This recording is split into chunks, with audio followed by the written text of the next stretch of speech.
तुमचं पतन होते हे त्यांना म्हणायचं. तुम्हाला भोजन तर करावं लागेल ना.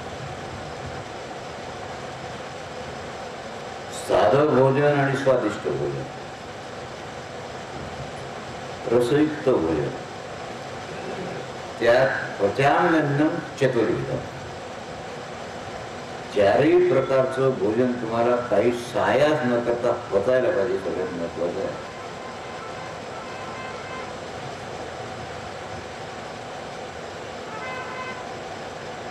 आता 10 दोष प्रत्येक माणसाला, प्रत्येक गृहकुटुंबाला, शिकार, जुगार हे सगळं सांगितलं. काम जे दोष आहेत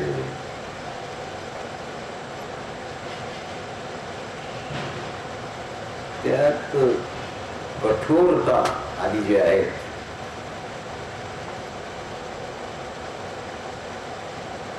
थोडं तरी अन्नदान करत आहे. नारद एक दिवस देवाशी बोलत होतो त्यावेळेला त्यांनी सांगितलं, महाराज मी ब्रह्मचारी आहे, मला काही अन्नदान करत नाही, मी तुमच्याचकडे जेवतो गृहस्थ. पण गृहस्थाचा नियम मी तुम्हाला सांगतो, अन्नदान करतात ते शक्तीनुसार करतात की कसं करतात. सहनशीलता आणि सरळता शस्त्र लोखंडाचं म्हणलेलं आहे. पण ज्ञातीना मक्तवान, कटू भाषण हे लोखंडा वाचून असलेलं शस्त्र आहे. तुम्ही शस्त्रांना आघात करा एखाद्या माणसावर, बरोबर नाही, काय त्याला जखम होईल. पण कटू शब्दाचा जो आघात होतो ना, त्याची जी जखम असते, तुमच्या शरीरावर जखम झालेली असेल ती भरून निघेल. त्याच्यावर शिपली आल्यानंतर ती पडली, पण वळण कायम राहतं. जखमेचा आठव कधी होतो, वळण तुम्हाला दिसला, आता तुम्हाला त्रास नाही, पण तुम्हाला पटकन ती स्मृती होते, या वेळेला मला जखम झाली. तसं कटू वचनाद्वारा जी जखम होते त्या कर्णाला, मनाला,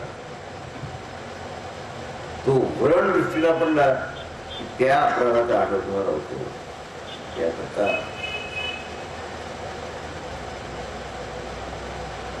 सर्वथा त्याग कटुवचनाचा करावा. भीष्माचार्य म्हणतात, धर्मराज तुला आता राज्याभिषेक झालेला आहे, आधी तू राजा होतास.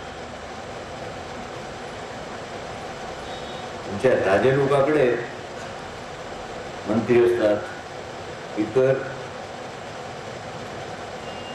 राज्याचे शासकही असतात. मी तुला एक गोष्ट सांगतो.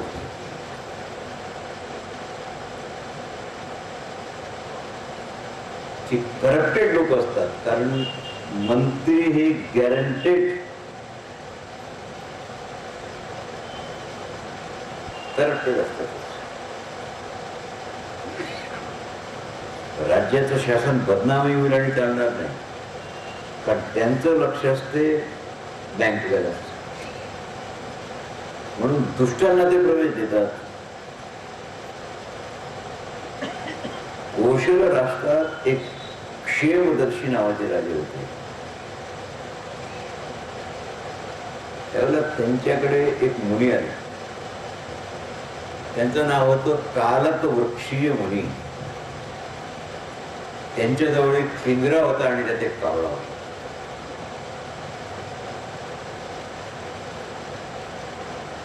फार सावध होते ते, कारण त्या कावळ्याचे शत्रू सगळे राहिले. एक गंमत काय, तो काही गोड बोलणारा नव्हता, पण दोष दाखवणारा होता. क्षेमदर्शीला कालकवृक्षाने विचारलं, राजन तुझं शासन चांगलं चाललं आहे काय? ते म्हणतात मला सगळं व्यवस्थित आहे, मी तुझ्या राज्यात सर्वत्र हिंडलो, आणि तुझे कर्मचारी दुष्कर्म करताना मी पाहल.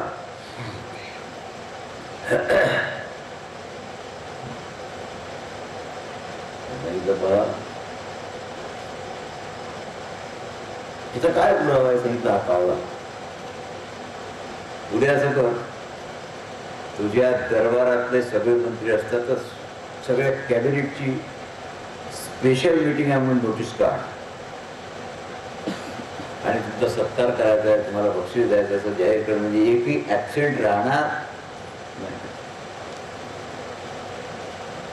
आणि हे त्या कावळ्याला घेऊन आले त्या पिंजऱ्याला.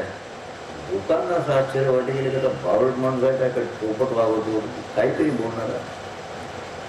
कावळ्याला काही आजपर्यंत वागवणार नाही.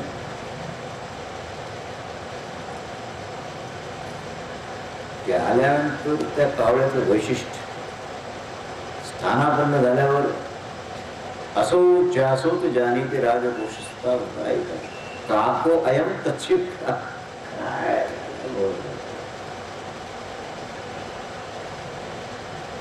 त्या कावळ्याला प्रधानमंत्र्यापासून आरंभ केला. कालकवृक्ष म्हणून सांगितलं काय बाबा हे मंत्री बसले आहेत हे चांगले आहेत, तर त्यांनी सांगितलं बिलकुल चांगले नाही. यात राजकीय कोशात कोणत्या कोणत्या प्रकारानं कोणत्या कोणत्या मंत्र्यानं पैसे खाल्ले, राजधनाचं हरण केलं ते सांगशील काय? त्यांनी सांगितलं पिंजरा हाती घेतला आणि एका मंत्र्याला ओढलं. त्यांनी प्रत्येकाचं विवरणच देऊन टाकलं. कुठे खाल्ले, कोणी खाल्ले, किती खाल्ले, याचे सहभागी कोण. शिवदर्शी म्हणतात राजस्वभावयं यच्च प्राणं देन दर्शन अज्ञान भूया वचनं भवतु हितम्. राजा प्रजेचे प्राण आणि धनाचा स्वामी राजा असतो. मी तुझ्याकडे याचना करतो, तुझ्या निम्म्यापेक्षा जास्त मंत्र्यांना आज या माझ्या कावळ्याने एक्सपोज केलेलं आहे. उरलेलं काम उद्या करील, पण मला खात्री आहे की तुझे मंत्री याला आज रात्री मारून टाकतील. सिक्युरिटी झेड प्लस जायला पाहिजे, काहीतरी करायला पाहिजे. मोदींनी सांगितलं तुला काय सांगू, बरं हा नुसतं अपराधी सांगतो असं नाही, जो निरपराध आहे त्यांचे वर्णन करतो. जे निरपराध होते ते वाट पाहत होते उद्याचे, जे अपराध होते यांनी सांगितलं काहीही करा पण याला रात्री संपवा, सगळा घोटाळा होऊन जाईल. याला सांगायचं काय? कुणीतरी कर्कश बोलणारा का असे ना, कारण सत्य तर कटू असते की नाही, म्हणून सत्य वदणारा कटू ज्याची वाणी आहे तो कावळ्याप्रमाणे एखादा माणूस असतो, तो त्यांचे दोष दाखवल्याशिवाय राहत नाही. आणि मंत्री त्याचा वध केल्यावर सुद्धा त्वा दानपरा एव वसंती भवतो गृहे. खजिना शासनाचा खजिना सगळ्या ठिकाणी आहे. अगदी तुम्ही म्युन्सिपाल्टी पासून तो नाक्यावरच्या कारकुनापर्यंत सगळे लुटारवाद खजिना लुटणार आहे, पण ते त्वायर्दम मायर्दम स्वाहा करतात त्याला काही इलाज. आणि तुमचा शोध फार चांगला असतो. आपल्याला लुटीत मदत करायला योग्य माणूस कोण हे ते फारच लोक शोधतात. Because they are habitual contact. अतो नायम शिवो वासस्वी सरस्वती.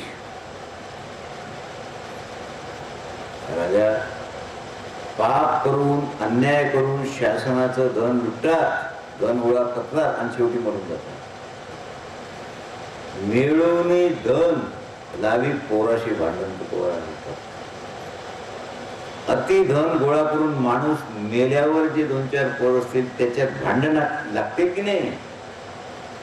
कबीर मेल्यावर भांडणच नाही लागले, एकच पोर. तुकाराम महाराज मेल्यावर बैकुंठाला गेल्यावर भांडणच नाही लागले.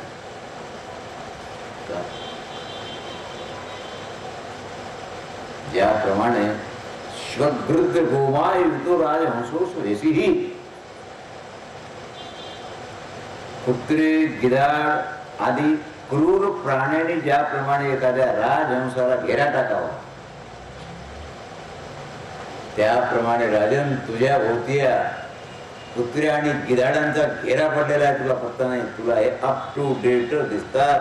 त्यांच्या आत कुत्रा आहे, आत गिधाड आहे, आत लांडगा आहे. 3 प्राण्यांची नाव आहे. लक्षणाच्या वेळेला लांडगा तोडतो, शेवटच्या अवस्थेला गिधाडाचा नंबर आहे. आणि कुत्रे तो काय 3 नावं सांगितले प्रकार आहेत. महान वृक्षाचा आश्रय ज्यावेळेला वेली घेतात त्या एवढ्या वाटतात की तो वृक्ष दिसतच नाही. चारी बाजूला फक्त वेलच दिसेल. त्याला लपेटून घेतात.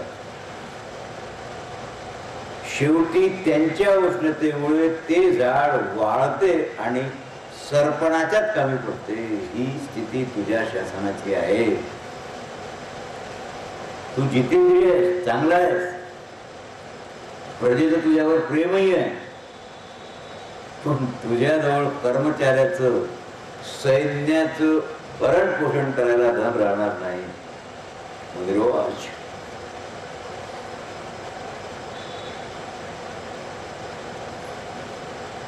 ज्याने माझा कावळा मारलेला आहे त्याचा शोध तुला लागला की मी लावून देऊ.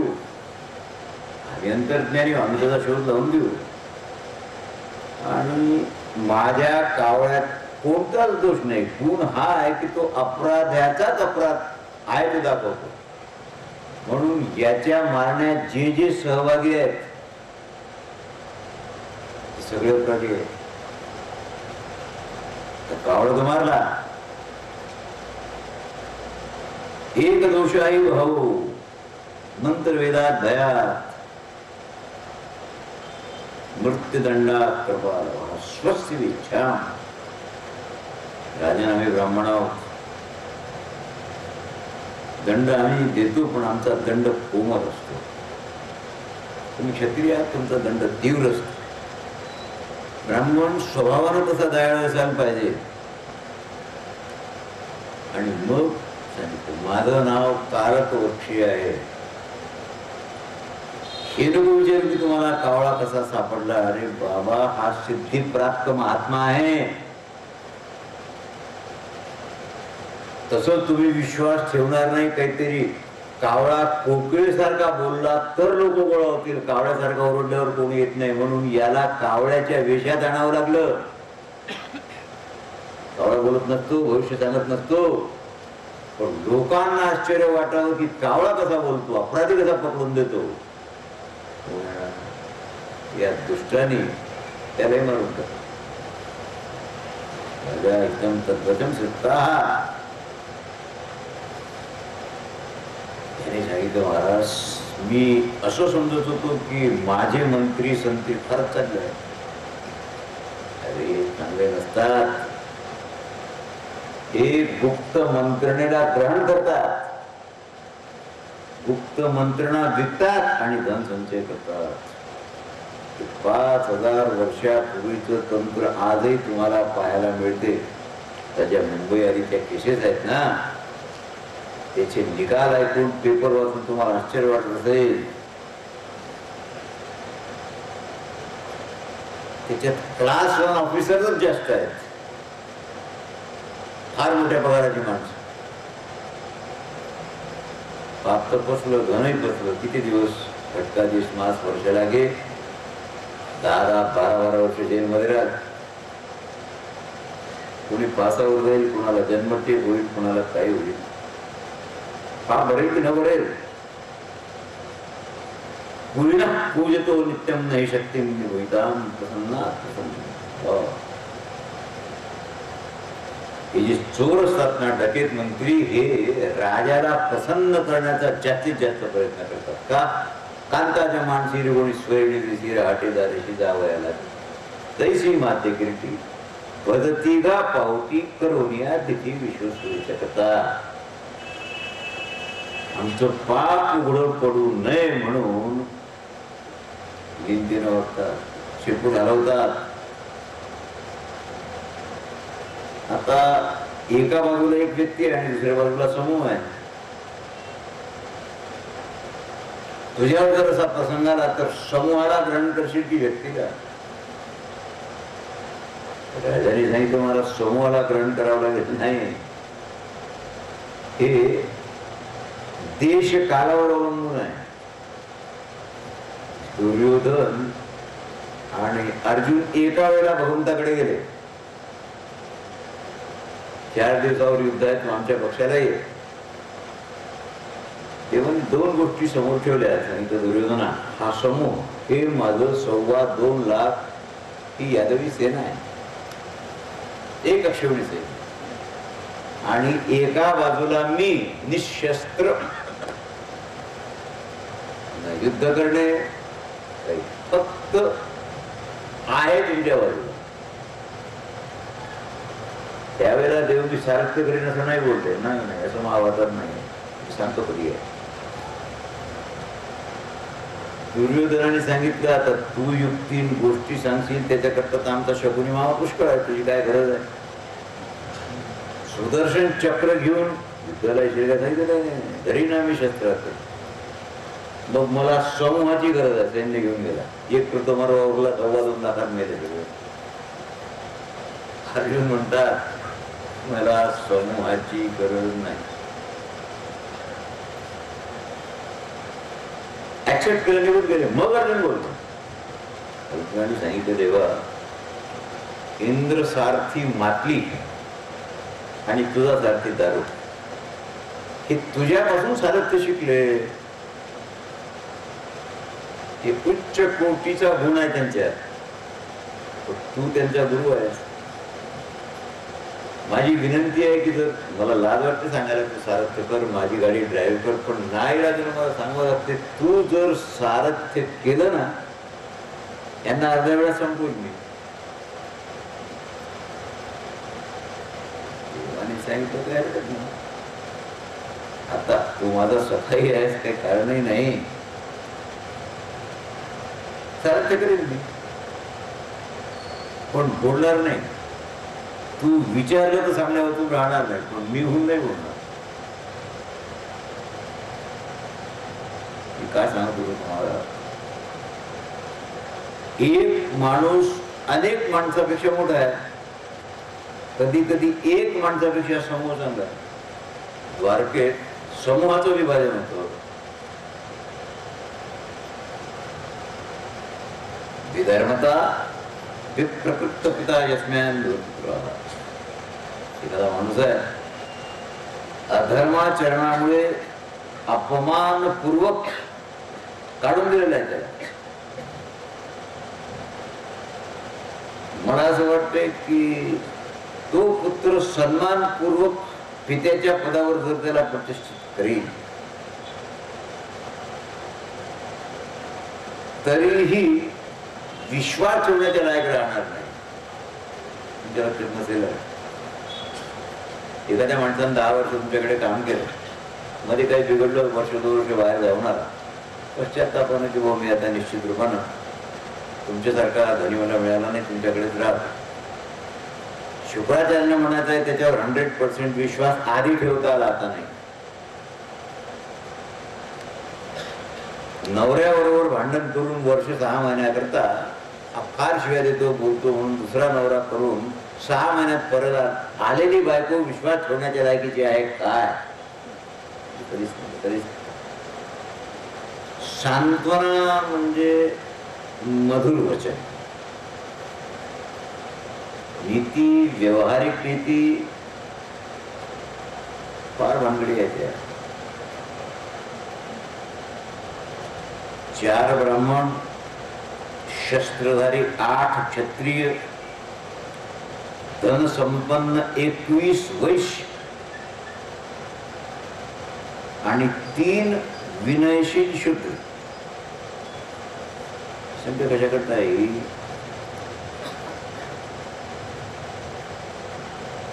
तीनच माणसं पुष्कळ आहेत, पण 24 तास सेवेला तयार राहणार आहे.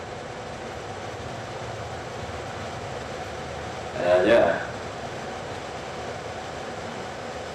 21 वैश्य याच्याकरता तुला सांगितले मी. कृषी आणि व्यापार जे मंडळ आहे ना,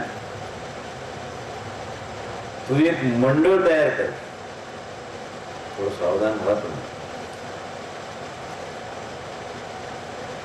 वेद विद्येचे पारंगत विद्वान जे भीत नाही, आत बाहेर पवित्र आहेत, असे 4 ब्राह्मण.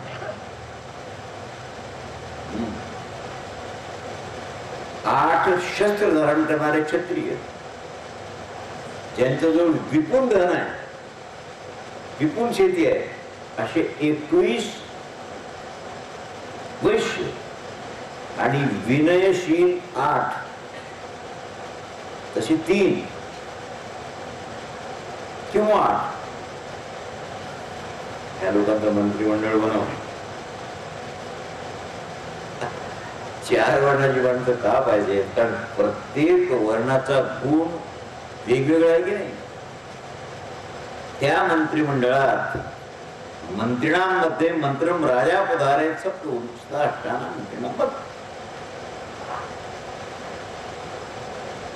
कारण याच आहे की काही दुर्व्यसनी लोक असतात. 7 प्रकारचे दुर्व्यसनी असतात. त्या 7 प्रकारच्या दुर्व्यसनापासून लांब राहणारा मंत्री असला तर ठीक, शासनाला कीड लागेल. राजा हे विश्वासार्ह मंत्रीच फक्त गुप्त मंत्रणेच्या कामी पडतील. राजाची प्रगट मंत्रणा वेगळी असते, गुप्त मंत्रणा वेगळी असते. त्या गुप्त मंत्रणेत समाविष्ट करावे लागणारी माणसं मी तुला सांगितली आहे.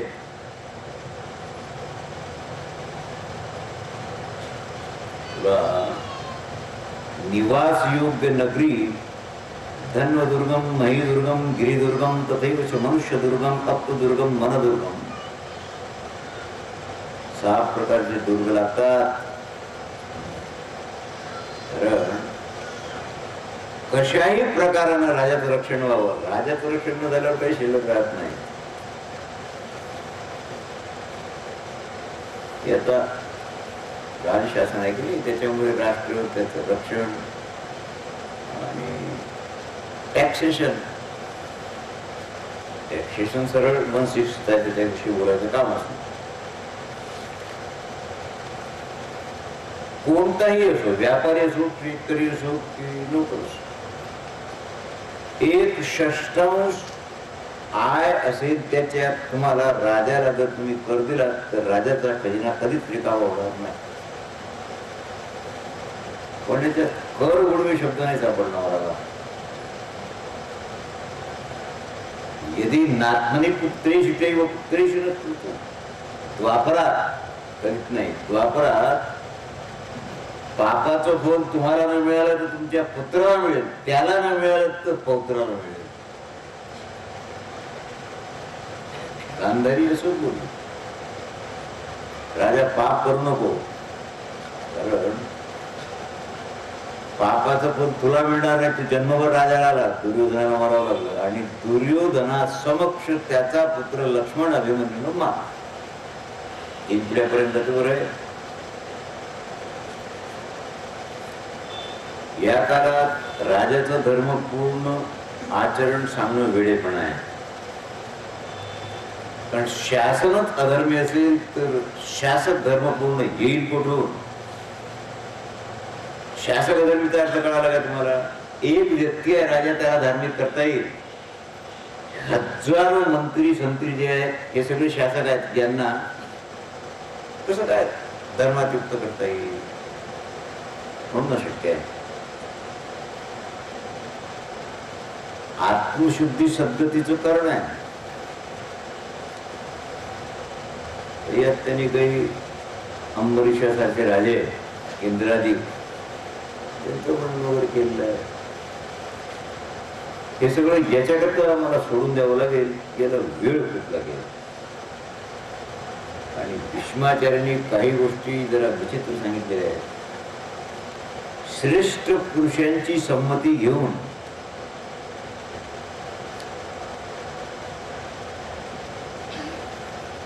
त्यांच्या विचारावर जर तुम्ही चालाल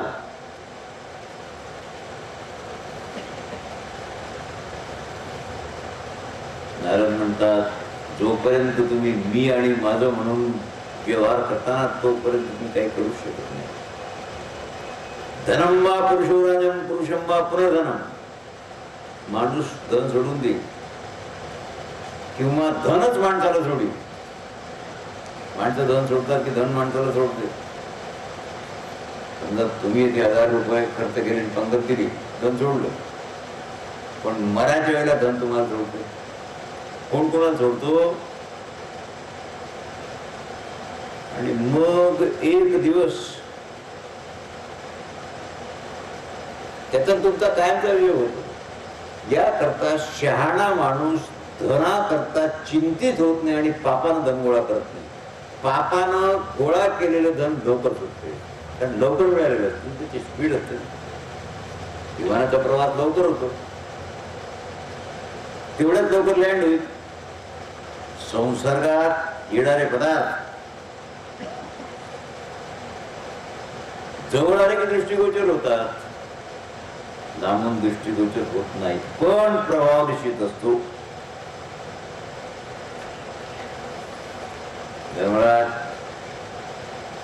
ज्याप्रमाणे कुत्रे फार जागतात त्याप्रमाणे राजाला श्वान निद्रा असावी. श्वान निद्रा म्हणजे सदा जागृत.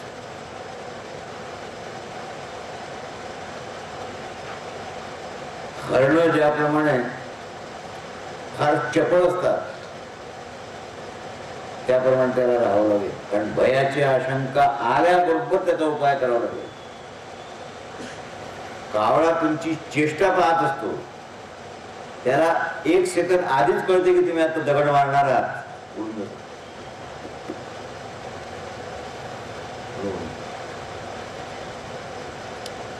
दया धर्माचा आश्रय जर घेतला ना, अधर्म काही होणार नाही. मी थोडस याच्यात एवढ्या करता सांगतो की गणतंत्र राज्य कसं असावं.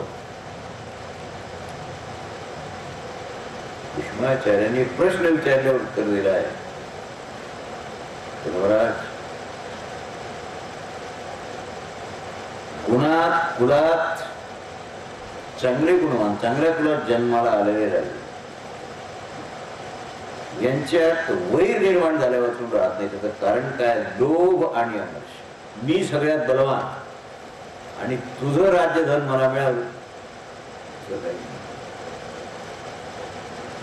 गणराज्य आपसात खूप झाले की संपलं.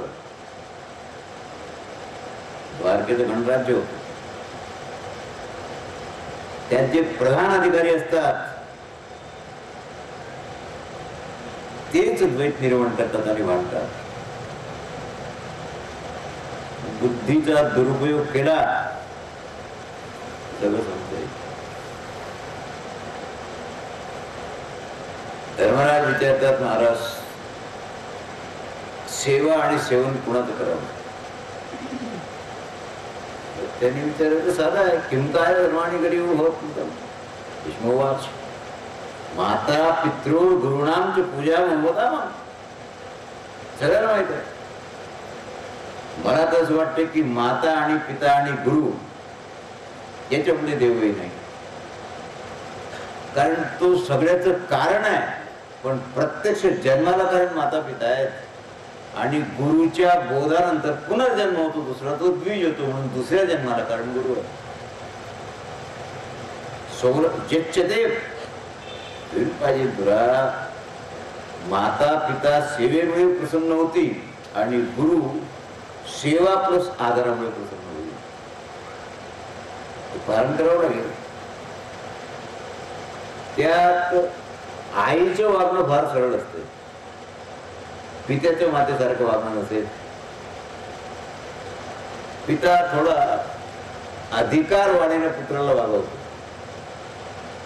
आणि गुरु शिष्याला परीक्षेनंतर जवळ घेतो. बाप परीक्षा घेणार नाही, मातेचा प्रश्नच नाही. ती बिचारी कशात काही नाही, ती फक्त प्रेम म्हणजे फक्त प्रेम. बाप प्रसन्न झाला. ययातीनं 5 पोरापैकी एकालाच राज्य दिलं सगळ्यात धाकट्याला. 4 अधिकार घेऊन घेतले. त्यात ते मर्यादा सोडून मागले बापाबरोबर. आज्ञेचं पालन केलं नाही. पण गुरुजवळ परीक्षेत पास व्हावं लागते. कारण जे उच्च पदस्थ साधू संत असतात ते फार कठीण परीक्षा घेतात. तुम्हाला MA चा पेपर सोडवायचा असेल, मॅट्रिकचा विद्यार्थी चालणार नाही. राजा एवढं केल्यावर तुम्हाला काही करण्याची गुरु नाही. गुरु दर्यान तो मातुश्चेयात मेमती उभे मात वितरो. गुरुचं पद मात्यापेक्षा आणि पित्यापेक्षाही श्रेष्ठ आहे. कारण माता पिता फक्त शरीरापर्यंत आहे. मुक्तीचं कारण त्यांच्याजवळ नाही. हित नाही ठावे जननी जनका. कशात हित आहे कळत नाही म्हणून धनार्जनात उपयोग करतात. त्याची माती करतात. सगळी संतान धनार्जनाकरता जन्माला आलेली नसते. जे संसारी जीव आहेत त्यांची लक्षणं वेगळे आहेत. जे पारमार्थिक जीव आहेत त्यांची लक्षणं वेगळे आहेत. आई बापाला ही माझी संतान पारमार्थिक आहे कोणत्याही उपायाने कळत नाही. संतांना कळत. तुम्हाला संतांचा विरोध करावा लागतो. आम्ही म्हणतो की याचं हे काम नाही, त्याच्याकरता जन्मच नाही. तुम्ही म्हणता की त्याचं कसं होईल हेच करावं लागेल. गेलाय शुद्ध संतान संतत तर नाही ना. म्हणून दृष्टी अवध्याय सदा माता पित्याच्या प्रकारे. अपराध जर केला पिता रागवेल. माताही रागवणार नाही पण एखाद्या वेळेला रागवेल. पण गुरुच्या अपराधानंतरही महात्मा रागवत नाही. कारण त्याला माहित आहे की अज्ञानाचं असल्यामुळे अपराध घडला म्हणून तो केव्हा करतो. पिता क्षमा नाही करणार. ज्याच्या उन्नोत्तेय करणार नांद्रियते. विद्या शिकल्यानंतर जे गुरुचा आदर करत नाहीत ते कुपुत्र जातात. राजा औरस पुत्र तसा औरस शिष्य नसतो. मंत्र दीक्षा दिलेला असतो. अनौरस पुत्र असतात की नाही पोषण करतात. तसा अनौरस शिष्य कधी नसतो. आणि त्यामुळे सत्य असत्य धर्म अधर्म व्यावहारिक नीती आहे. सत्य बोलणं बरं आहे. सत्यापेक्षा मोठा धर्म नाही. पण सत्य कटू नसावं. जर तुमचं सत्य बोलणं कोणाला संकटापासून वाचवत असेल तर त्याच्यापेक्षा जास्त महत्वाचं आहे. आणि तुमच्या सत्य बोलणारे एखादं जीवन संकटात जर पडलं तर त्याच्यापेक्षा असत्य बोलणं बरं. सत्य बोलायचा अर्थ काय? कर्ण पर्वात काही श्लोक आहेत. त्याच्यात 69व्या अध्यायात हे 2 श्लोक आलेले आहेत. गंगेच्या तटावर एका सर्पिणीनं 1000 अंडे दिले. सर्पिणीचा नियम काय? अंडे टाकत टाकत टाकत जाते आणि येताना कधी कधी खाऊन टाकते. निघत नदीतून खूप टाकत. सर्पिणीनं अंडे दिले आणि रात्र झाल्यामुळे खाऊ नाही शकले. त्या झाडावर एक घोड बसलो होतो. घोडाला रात्री दिसते. घोडाने सगळे अंडे खाऊन टाकले. जे खाल्ल्या नाही गेले ते फोडून नसते. पण जेव्हा पाप पुण्याचा हिशोब झाला त्यावेळेला घुबडाला पुण्य मिळालं. स्वर्गात गेला. सर्पिणीनं आक्षेप घेतला की हिनं माझे 1000 अंडे या घुबडानं फोडले. हा प्राणी स्वर्गात नसा.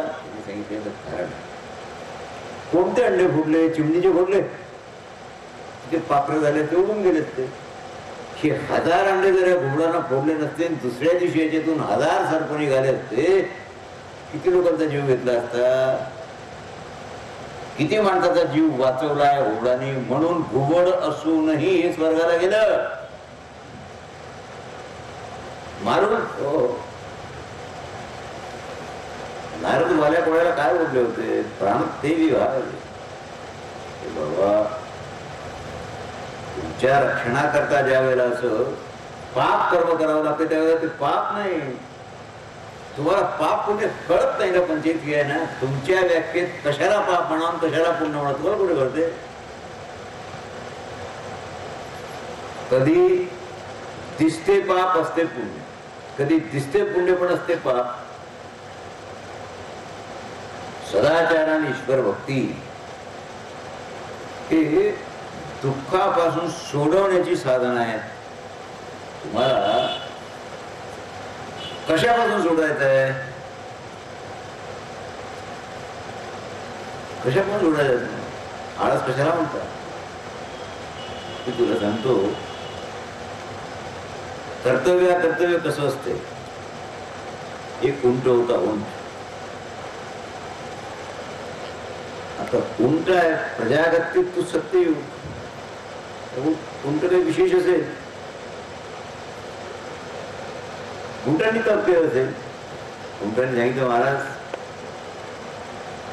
मला बसल्या बसल्या आहार मिळावा म्हणून माझ्या मानेची लांबी 10-12 फूट करून द्या. 5-25 फूट लगेची मान दिली करून ते उंटाची. बसल्या बसल्या तो काट्या कुठे तोडून खात होता. आता एक दिवस गडबड अशी झाली, त्याला एक गिधाड दिसला. भूक लागलेली. तर गिधाड काही पाला खात नाही, बाबूळ खाणार नाही. तो विचार करत होता, आता मांस कुठे मिळेल काय. आणि योगायोग असा की फार दाट वनस्पती काट्या कुट्यातून पाला प्राप्त करण्याकरता त्या उंटाने मान लांब घातली. त्या झुडपात दाट झुडप होती ती. मान त्याची अडकली. ती मान अडकल्यामुळे तो काढण्याचा प्रयत्न करत होता, तर निघत नाही. आणि उपाशी गिधाडानं ती मान कुरतडून खाऊन टाकली मेलावून. भीष्माचार्य सारखे महाज्ञानी का सांगतात, धर्मस्त्यात जात नाही दोषी धीर. अरे बाबांनो, तुम्हाला आयत्या जागेवर धन मिळावं म्हणून तुम्ही जे प्रयत्न करता त्यात तुम्हाला कळत नाही तुमची मान अडकून राहिली आणि शेवटी ती गिधाड खाऊन टाकतील त्याला. किती गोड दृष्टांत आहे, तुम्ही आज पाहून राहिले ना. आम्ही पकडण्यात जाणार नाही म्हणून अनेक फार मोठ्या लोकांनी त्या शहाण्या उंट्याप्रमाणे बसल्या जागेवर, या व्यासपीठावर सांभाळून बोलावं लागते. मोठ्या मोठ्या ऑफिसर लोकांना, मंत्र्यांना बसल्या जागेवर हप्ते भेटतात. त्यांना काही तुमच्याकडे जाऊन मागावं नाही लागत, मिळतात ना. पण त्या उंटाची मान अडकल्यावर आता काय सांगून नाही. अनेकांना दुःख झालं. मी बोललो मागच्या वेळेला, कारण नाव घेऊन बोललो नाही. पण ज्या दिवशी मी पेपरला वाचलं मला फार दुःख झालं. लोकांचा साधू संतांवरचा विश्वास पडून जाईल याच्यामुळे. ज्याचा जन्म लंडनला झाला, अतिशय गोड भागवत सांगणारे किरीट गॉन. आम्हाला दुःख झालं अयोध्ये करता. अयोध्येत सगळे आखाडे बिखाडे काय आहेत, त्यात वेदांती महाराज अध्यक्ष आहे सगळ्यांचे. वर फक्त रुद्राक्षाची माळ गळ्यात आहे आणि भगव कापड आहे. आणि आत अरबो रुपयाचा साठा आहे. कोट्यावधीने अरबो रुपये. आता त्याचा आधार कसा कराल? तुम्ही हा माझा द्वेष करतो, खोटा म्हणतो, म्हणू शकत नाही. शब्दही आहे आणि चित्रही आहे. लंडनला 2 दिवस क्रिट माझ्यासोबत होत. उत्कृष्ट, लंडनला उत्कृष्ट इंग्रजी बोलणारा माणूस. तिथे जे भागवत सांगतात इंग्रजी सांगतात. मुंबईला 10-12 दिवस त्यांनी फक्त कपिलोपदेश सांगितला. फक्त कपिलोपदेश. चांगला लक्षात हायली क्वालिफाईड लंडन माणूस आहे, वाया गेली की राहिलं.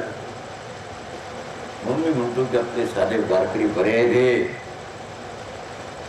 हे फक्त पोटानं खातात पितात, अबू जाणार नाही कधीच, गेल्याशिवाय आले.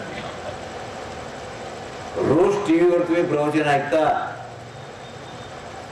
हे पाहिल्यावर वाचल्यावर तुमच्या मनात आदर राहील याकरता ही उंटाची गोष्ट तुम्हाला सांगते की फार लांब मान करून बसल्या जागेवर धन गोळा करू नका. एका दिवशी मान अडकेल त्या झुडपात, गिधाड कोले कुत्रे खाऊन घेतील. सावध करत असत. आणि मी तुम्हाला अनेक वेळेला एक गोष्ट सांगितलेली आहे, भागवतात कृष्ण म्हणतात, राजा संतांनी त्याच्या कृपेनं कुत्र्याचा शरभ केला. शरभ म्हणजे जो सिंहाला खातो, वाघाला शिकार करून त्याचा मांस खातो, त्याला शरभ म्हणतात. तोंडातून अग्नी निघतो आणि 6 पाय असतात त्याला. तो आज प्राणी कुठे असलेला तो वाटत नाही जगात, वर्णन आहे. गंडस्थळातून मराठी धारा, विशाल काय असे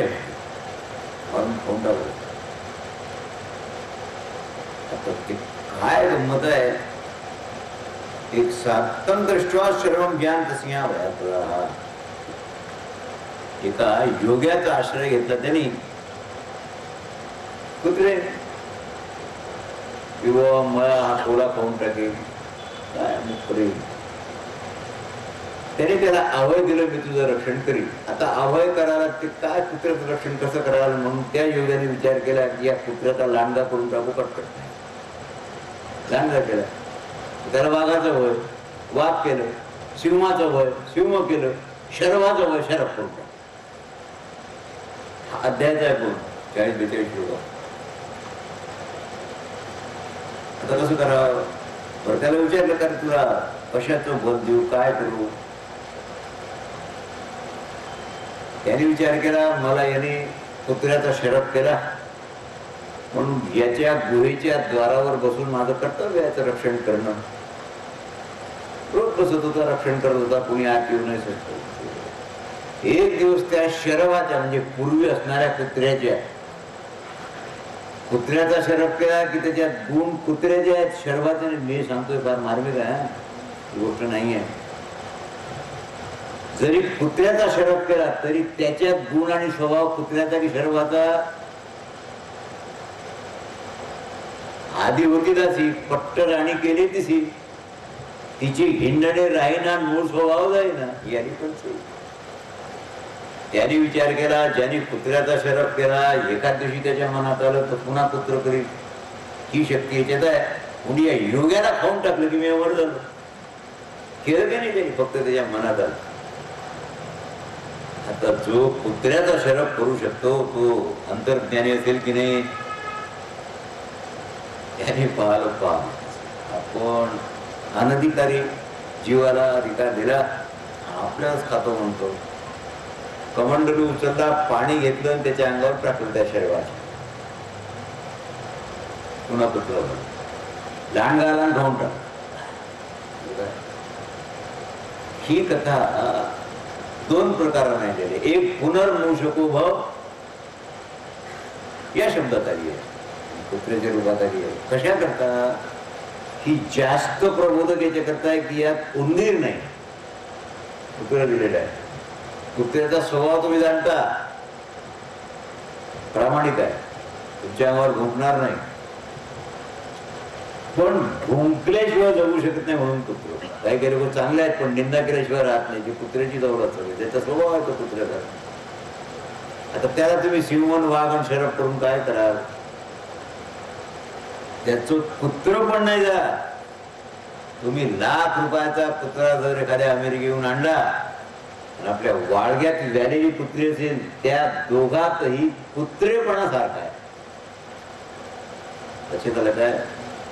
त्याचं वागणं, वैद्य, डॉक्टर, राहणं ते सगळं जाऊ द्यावं.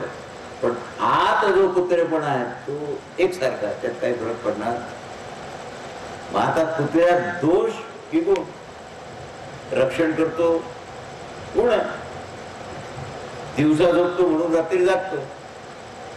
पण याप्रमाणे वरदान देणारालाही समाप्त करू शकतो, हेही लक्षात ठेवा. हा जो दोष आहे ना, राजा एक रे, हे गुण कोणात कसे आहेत याची पारख ठेवावी लागेल.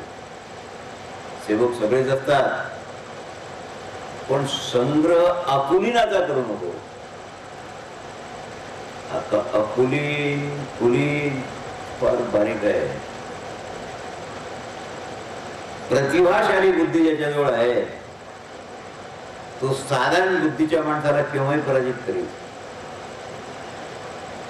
जो लोभी आहे, लुब्धम अन्यात संप्रदाने नित्यम, लोभी माणसाला दाबून ठेवता येते काही देऊ. कारण लोभी दाखवल्यानं तुमचं होणार नाही, त्याला द्यावं लागेल ऍक्च्युअली काही. आणि लोभी माणूस दुसऱ्याच्या धनानं कधीच तृप्त होत नाही. दुसऱ्याचं धन माझं कसं होईल ते माझं झाल्यावर तृप्त होतो, तसा तृप्त होतच नाही तो. म्हणून जे लोभी आहे हे धनहीन आहे. धनहीन लोभी जास्त डेंजरस. लोभी वाईट, पण धनहीन लोभी फार, कारण तो गोळा करतो आणि मग त्याचं ते मन भरत नाही, असं त्याचा अर्थ आहे. हिमामयी गौतम शहादूर शब्दाने. राजा दंडाचं स्वरूप जरा विचित्र आहे. तुझ्या समोर मोठा प्रश्न आहे व्यवहार. कधी कधी ब्राह्मणी अपराध करतो की नाही. आता दंड निर्माण कसा झाला वगैरे ह्या पौराणिक कथा आहेत, आलेल्या आहेत. त्याचं पुनरुत्थान, कारण याच्यात अंगिराष्ट्रीय त्यांचा फार मोठा सहभाग आहे. प्रल्हाद आणि इंद्र यांच्या शिलाच्या बाबतीत झालेल्या संवादाचं फार गोड वर्णन आहे. ब्राह्मण म्हणून मागायला आलेल्या इंद्राला धर्म दिला, सत्य दिला, सदाचार दिला, लक्ष्मी दिली, पण शील नाही दिली. ब्राह्मण होता तो इंद्र होता, मागून घेतलं, द्यावं लागले. प्रल्हादाने सांगितलं मला शील मागू नका, मी देणार नाही. कारण जेवढं तुम्हाला दिलं हे शील माझ्याजवळ राहिलं ते सगळं माझ्याजवळ परत येईल. Character is loss, everything is loss. शील नाही. एकदा दुर्योधनाला बोलले तू संतप्त का राहतो, तुला खायला आहे, प्यायला आहे, राजा आहे, फुकटचं राज्य मिळालेलं आहे, सगळंच आहे. अरब राष्ट्रातले घोडे बघायला तुझ्या रथाला. दुर्योधन म्हणतो दशतानी सहस्राणी स्नानकानां महात्मनां भुन्यते. बाबा, दुर्योधनाच्या जवळ ब्राह्मण आहे, युधिष्ठिराजवळ ब्राह्मण आहे, पण दुर्योधनाजवळ त्याची स्तुती करणारे ब्राह्मण आहे. आणि धर्मराजाजवळ धर्मराजालाही मार्गदर्शन करणारे ब्राह्मण आहे. मी ब्राह्मणांना जीव घालतो, पण तो स्नातकांना सुवर्ण ताटात जीव घालतो, इतका त्याचा सन्मान करतो. रोज सुवर्ण ताटात 10,000 स्नातक ब्राह्मण त्याच्याकडे जेवतात. मग काय झालं हे धर्मराज शीलवान आहे, ब्राह्मण शीलवान आहे. एक रात्रीन मानधाता त्रिरात्रीन जन्मेजया सप्तरात्रीन नाभागा. रे माझं ऐक, शील आणि सत्याच्या बलावर एका रात्रीत मानधाता पृथ्वीचा राजा झाला, 3 रात्री जन्मेजय झाला आणि 7 रात्रीत नाभाग झाला.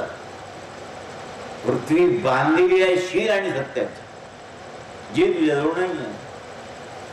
तुला काय वाटते तू युधिष्ठिराचा द्वेष करून काही प्राप्त करशील नाही, फक्त त्यांना कष्ट देऊ शकतील. राजा ब्राह्मणाचा संचय कर, जरा विचार करावा लागेल.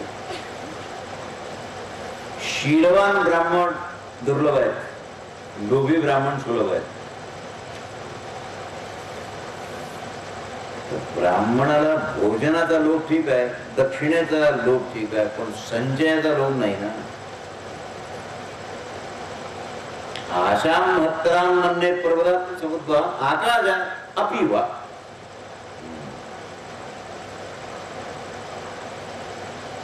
आशेला वृक्षासहित पर्वतही पुरणार नाही, भूमी पुरणार नाही. ती कधी तृप्त अप्रमेय आहे ना, अप्रमेय.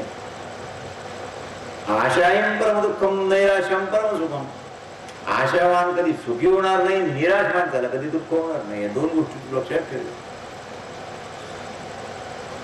पूर्वीचे जे राजे वगैरे होते त्यांच्या ठिकाणी या गोष्टी होत्या. आशय विकारी नाही. फार मोठा भंडारा एका माणसाचा आहे, लक्षावधी माणसाची, विलक्षावधी.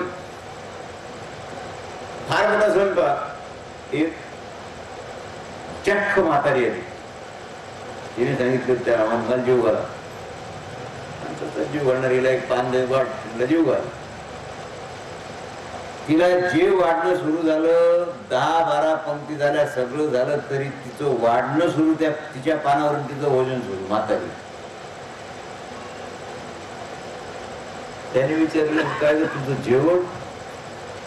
त्याने तुम्ही वाढवता ना, माझी भूक होईल तेव्हा. सगळा स्वयंपाक संपला, जेवायची माणसं आली हजारो. शेवटी ज्यांचं अन्नदान होतं त्या राजाकडे गेले. त्यांनी सांगितलं महाराज असा असा प्रकार आहे, तुम्ही चढून पहा. आता काय पुन्हा स्वयंपाक करा? राजाने सांगितलं करा. पुन्हा केला, पुन्हा वाढला, पुन्हा केला. 2-4दा झाला. राजाने हात जोडले, मायबाई कोण आहेस तू? नाव सांग. माझं नाव आहे आशा भिकारी. आशा भिकारी माझं नाव आहे.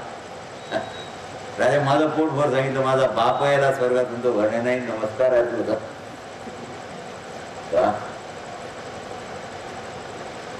जीवन निर्वाहाचं साधन अधर्मानं प्राप्त करता की धर्माने? पौत्र पौत्राची चिंता असेल, अधर्मो जायते तस्मिन. दुर्बल मनुष्य असतो ना. धर्म प्राप्तीनंतर न्यायोचित जीविका उपलब्ध करील असं तुम्हाला वाटते काय? धर्म प्राप्त न्याय व्यक्तिमा बलियान. दुर्बल माणूस आहे, दुर्बल. आणि धर्मानं युक्त न्यायोचित त्याला धर्म मिळालं. पण पुढचं जीवन धर्माचरणात प्रामाणिकपणात जाईल काय? कारण दुर्बल असल्यामुळे त्याला भीती आहे की मला आज मिळालं हे जाऊ नये.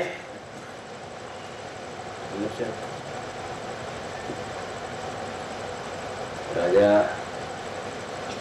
आपत्कालात धर्म असो अधर्म असो, आपत्ती कालात धर्म विरुद्धाचरणात अधर्म होईल, पण कधी कधी नाही होत. तुमच्या मस्तकावर पट्टी नाही आहे की ही व्यक्ती तुला जन्मभर ही नोकरी राहील, ही तुझं शेत एवढं पिकेल, हे नाही आहे. विशेषतः कुरुश्रेष्ठ शक्या मास्यात जीवितम. मोठ्या माणसांना भाग्याच्या वर्षावर राहताच येत नाही, प्रयत्न तर करावाच लागेल, पण शेवटी प्राप्ती भाग्य नाही. प्रयत्न करा. न्यायान पीडित कोशा शकता. राजन दुसऱ्याला पीडा दिल्या वाचून, दुःख दिल्या वाचून धन प्राप्त झाल्याचा दाखला जगात नाही विष्णू सोडून. तो लक्ष्मीपती आहे. पण जीव आहे आणि धन प्राप्ती झाली, किती मोठा शेठजी असो किंवा निष्ठुर, कोणाला पीडा नाही दिली आणि धन मिळालं तर कधी होतच नाही. आपत्ती कालात कामी पडावं म्हणून तुम्ही धनसंग्रह करता, त्यातही पीडा देता, पापाचा संचय करता. त्याचा वेग, त्याची व्यवस्था. आपत्ती तर येईलच ना. एकही माणूस जन्माला असा आला नाही की ज्याच्या ठिकाणी आपत्ती येत नाही. पण आपत्ती दीन होऊ नये आणि आपत्ती निघाल्यावर धन ज्या वेळेला होतो त्यावेळेला त्या धनाचा माज नसावा. दोन्ही गोष्टी वाईट आहेत. दिन कधी येऊच नका. धर्माचा निभाव करावा की नाही. जगन्य संकट काल उपस्थित झालं. वृत्ती खायची नाही पण जीवन निर्वाह करावा लागेल. आपण धर्मोपयोगी सगळे सांगितलं. कुत्र्याच्या तंगडीचं मांस खाण्याची तयारी विश्वामित्रांनी दाखवली. तशी वृत्ती नाही. तो चांडाल जागा होता राहतो. चांडाल सोडून कुत्र्याचं मांस कुठे खात नाही. स्मशानात बाजूला राहतात. पण कुत्र्याची जंगा जी आहे ती चांडाली खात नाही. त्याची बाजूला टाकून दिली. अर्ध्या रात्रीनंतर ती उठली. 2 अध्याय संवादाचे. त्या चांडालाने सांगितलं, महाराज तुम्ही विश्वामित्र आहात, मी तुम्हाला ओळखतो. तुम्ही कुत्र्याची जाण कशी काय ओळखली? आता माझे प्राण कंठाशी आलेले आहेत. काही असो खायला मिळालं तुम्ही पुन्हा तप करी. शरीर माध्यम सर्वधर्म साधन, मला काहीतरी खायला पाहिजे. सांगितलंय तो माझ्या मालकीची आहे. मग मला विचारल्यावर तुम्ही कसं काय धर्म करता, तुम्ही कशी काय ओढली? ओढली तर प्राण रक्षण करता ओढली. मी तुम्हाला खाऊ देणार नाही सांगितलं. तुम्ही खाल्ल्यावर तुम्ही राहणार नाही. तुम्ही तपस्वी आहात, धर्माचा विचार करा ना. ठीक आहे, मला काय करायचं, नरकाला जा, काही करा. पण तुम्ही माझ्या मालकीची वस्तू, मी चांडाल असतो तरी मला विचारल्यावर तुम्ही घेऊ शकता काय? हा लोक परलोकाचा विचार करावा लागेल. नास्तिक माणूस जो असतो ना त्याला भीती नेहमी शंकित असतो. तो अरे चोरात मर्यादा आहे. धन चोरी केली तर वाटून घेतात. काय तुम्हाला सांगा. तुम्ही असं करा, इथून 10 मिनिटाच्या त्याला वॉकिंग डिस्टन्स म्हणतो, तिथे माहुतांची वस्ती आहे. हत्ती चालवणारे माहूत. त्यांच्याकडे मी ऐकलंय कुणीतरी उडीद आणून दिले थोडीशी. त्यांनी भिजू घातलं. आपत आला. 4-5 वर्षापासून वर्षा नाही, प्राणी नाही, काय नाही, माहिती सगळेच नाही. पृथ्वी शून्य झाली. तुम्ही तिथे जाल तर तुम्हाला थोडेफार तरी उडीद मिळतील. घे. त्या माहुताला सांगितलं, बाबा मी विश्वामित्र आहे, मला जेवढंच तरी चिमूट तरी काही ना काही खायला दे, माझे प्राण आता वाचत नाही. त्यांनी भिजवलेले उडीद दिले. विश्वामित्रांनी घाललं. त्यांनी पाणी आणलं. सांगितलं मला संग्रह केलेला एवढं 2 घोट पाणी प्या. विश्वामित्रांनी सांगितलं माझा धर्म घोटीत. अरे वा, भिजवलेले उडीद माझ्या घरचे खातात. कुत्र्याची तंगडी खाण्याची तयारी होती आणि मी म्हणतो घोटभर पाणी प्या, तुम्ही म्हणता माझा धर्म जाईल. म्हणजे तुमची धर्माची व्याख्या काय? विश्वामित्रांनी सांगितलं सरळ व्याख्या आहे. अन्न मला सुलभ नव्हतं म्हणून हा प्रयास. पाणी मला सुलभ आहे, मिळू शकते दुसऱ्या ठिकाणी, म्हणून तुझ्या घरचं पाणी पिऊन मी अधर्मी होणार नाही. हो, ब्राह्मणाच्या धनाचं अपहरण करू नका. परत स्त्रीवर कधीही दृष्टी जाऊ देऊ नका. आवडली स्त्री तर पत्नी केली अर्जुनाने. 12 वर्ष ज्यावेळेला तीर्थयात्रेत होते, मणिपूर नरेशाच्याकडे जाऊन सांगितलं, राजन तुझी कन्या मला गच्चीवर दिसली, मला आवडलेली आहे. एक तर कन्येचं दान कर मला, नाही तर युद्ध झालंय. अरे द्वारकेत कसं झालं? वाढताना देवाला विचारलं ही कोण आहे मुलगी? देवाने सांगितलं बहीण आहे बाबा माझी. मग मला आवडलेली आहे, देतो काय? देतो. काय काय तुम्हाला सांगायचं? आवडलेली कन्या पत्नी म्हणून तुम्हाला तिचा भोग देता येईल. दुसरा मार्ग नाहीये. का? धर्माचा विचार आहे की नाही. मर्यादा धर्माची कशी राहील? अनेकांच्या रक्षणाचा उपाय करा. धर्म आणि अधर्माच्या ज्या समस्या आहेत ना, त्या कर्तव्यात व्यवधान होऊ नये. माणसाचा स्वभाव वाईट आहे. धूर असतो ना, धूर वायूच्या आधीन होतो आणि धूर चालतो. धूर चालतो की नाही चुलीतला? आधीन कोणाच्या होतो? वायूच्या. जशी हवा असेल तिकडे धूळ जाईल की नाही. तुलसीदास म्हणतात सब ही सवाय सवर को ही न निवृत्ताय. वारा वारा वारा सुटला पवन जगावता गपो दीप ही दे तुझ्याय.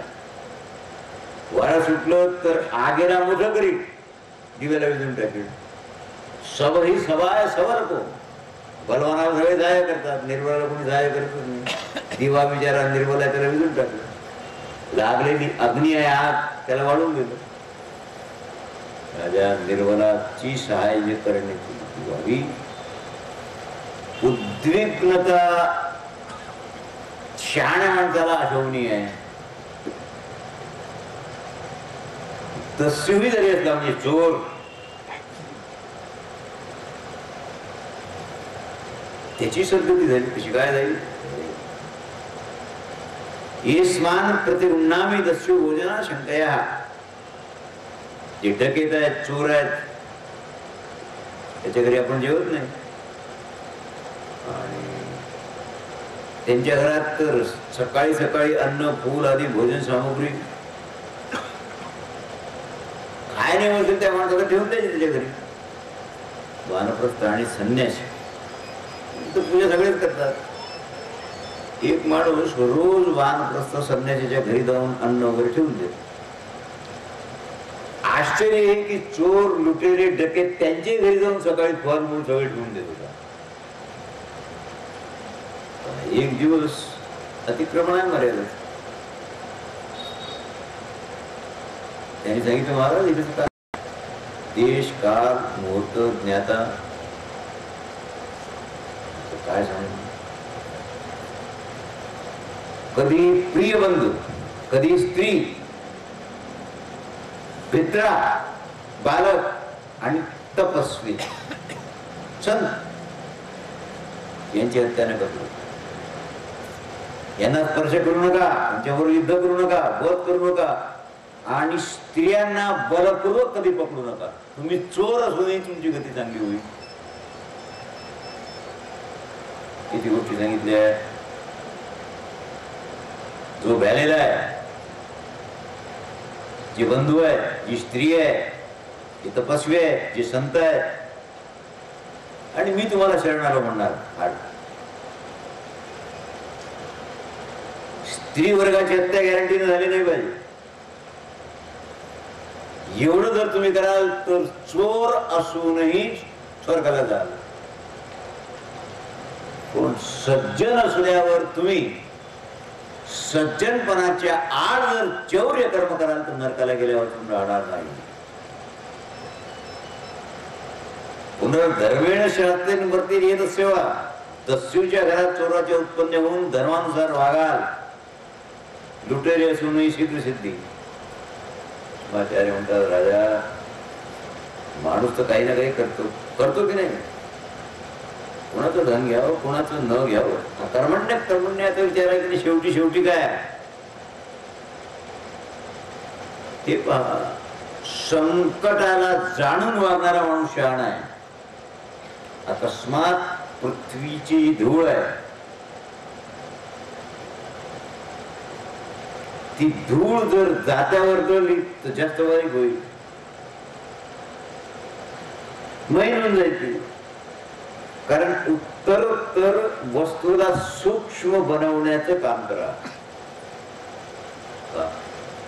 अरे येणारं संकट तसं करणारच नाही. तुला मी 3 माशांचा दृष्टांत सांगतो. येणाऱ्या संकटापासून सावधान राहणारा एक दूरदर्शी,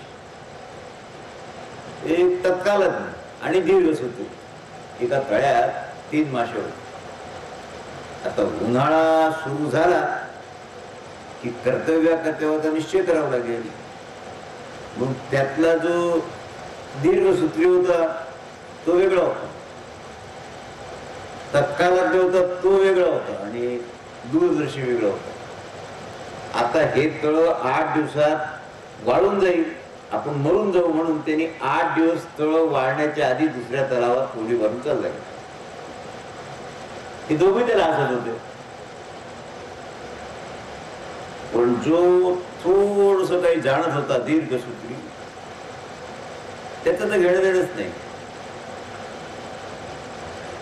2 दिवसात आता हे सरोवर आटेल म्हणून दीर्घसूत्री होता. त्यांनी विचार केला की आता याच्यात राहणं बरोबर नाही, मरावं लागेल 1-2 दिवसात. त्यांनी उडी बिडी मारून कसं तरी सुटका केली. पण हा जो आळशी होता ना दीर्घसूत्री, यांनी विचार केला अजून तर आटलंच नाही, आटायला लागेल तेव्हा पाहू. जीव ऊन तापलं, मेला. प्रत्युत्पन्नमती, दूरदर्शी प्रत्युत्पन्नमती.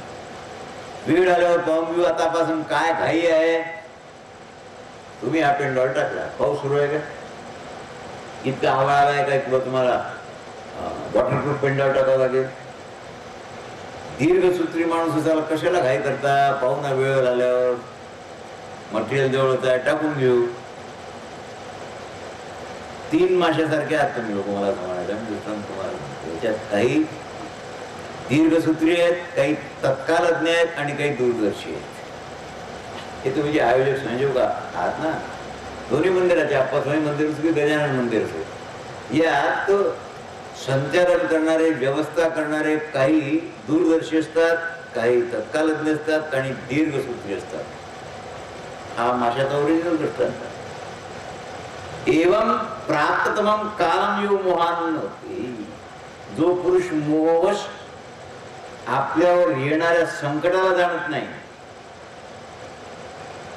कळल्यानंतरही कार्यकुशलता दाखवत नाही, त्याला मरावत लागेल. म्हणून अनागत बाधिता हा शब्द वापरला जातो. योग्य वेळेवर योग्य उपाय करणारा माणूस, विलंब न लावणारा